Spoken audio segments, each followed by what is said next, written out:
कौवा। एक दफा का जिक्र है, एक कौवा बहुत प्यासा था।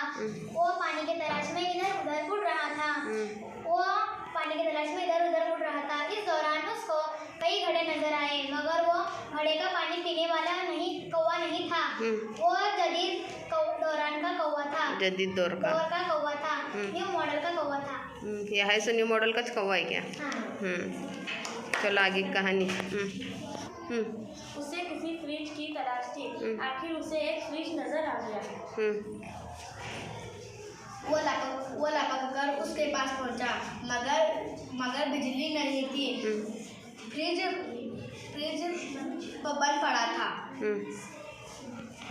कौवा बिजली घर गया और बिजली ठीक करने की दरख्वास्त की।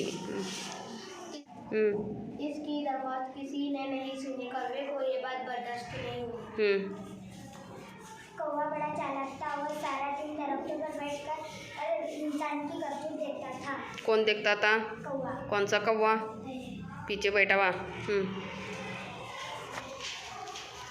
कौवा इंसान की खसूलतों से वाकिफ था, लिहाजा वो उड़ गया और लाइन में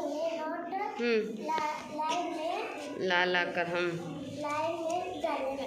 लाइनमैन की जेब में वायरमैन। लाइनमैन की जेब पैसों से भर गई। लाइनमैन फौरन बिजली ठीक कर दिया। बिजली घर गया और बिजली ठीक कर दी। चालाक कौवे ने फ्रिज से पानी पिया और मुस्कुराते हुए उड़ गया। हाँ, तो गर्मी के मौसम में तुम्हें भी ठंडा पानी पी रहे ना? तुम्हारा जैसा कौन है वो पीछे का कौवा। हमें इस कहानी से सबक मिलता है कि रिश्वत हर काम की माँ